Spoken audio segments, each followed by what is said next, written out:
আসসালামু আলাইকুম সুপ্রিয় দর্শক।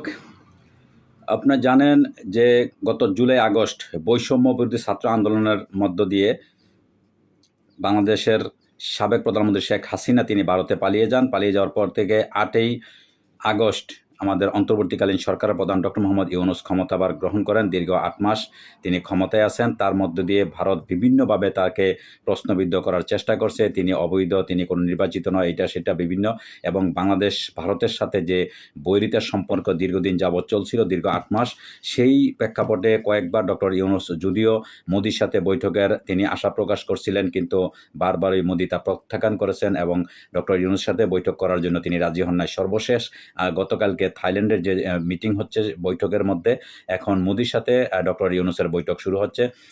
আজ থেকেই শুরু হয়ে গেছে। অন্তর্বর্তী সরকারের প্রধান উপদেষ্টা অধ্যাপক ডক্টর মোহাম্মদ ইউনূস ভারতের প্রধানমন্ত্রী নরেন্দ্র মোদি আজ শুক্রবার থাইল্যান্ডের রাজধানী ব্যাংককে আলোচনায় বসেছেন।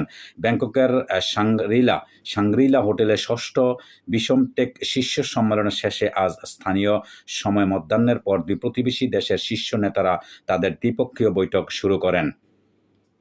অন্তর্বর্তী সরকারের দায়িত্ব গ্রহণের পর প্রথমবারের মতো অধ্যাপক ইউনূসের সঙ্গে নরেন্দ্র মোদির বৈঠক শুরু হচ্ছে।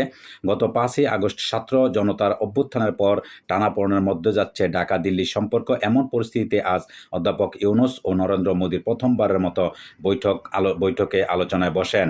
অবশ্য আজকের দ্বিপক্ষীয় আলোচনার আগে গতকাল বৃহস্পতিবার বিমস্টেক নেতাদের সম্মানে আয়োজিত নৈশভোজে অধ্যাপক ইউনূসের সঙ্গে নরেন্দ্র মোদির দেখা হয়।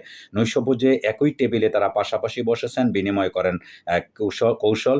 সম্মেলনের আয়োজক থাইল্যান্ডের প্রধানমন্ত্রী পেতংতার্ন সিনুয়াত্রা এই নৈশভোজের আয়োজন করেন। বিমস্টেক শীর্ষ সম্মেলনে যোগ দিতে গতকাল সকালে ব্যাংকক পৌঁছান প্রধান উপদেষ্টা অধ্যাপক ইউনূস।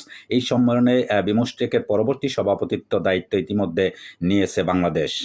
দর্শক, আপনারা জানেন যে থাইল্যান্ডের যে বর্তমানে যে সমাবেশ বা বৈঠক যেটাই বলেন না কেন, যেখানে শুরু হয়েছে নরেন্দ্র মোদি এবং বাংলাদেশের আমাদের অধ্যাপক ইউনূস স্যারের সাথে তাদের বৈঠক এখন চলছে। তো সেই বৈঠকের পরবর্তীতে কি কথাবার্তা বা কি আলাপ আলোচনা, পরবর্তীতে ভিডিওতে অবশ্যই আপনাদের জানার চেষ্টা করব। সেই পর্যন্ত সাথে থাকবেন। আল্লাহ হাফেজ।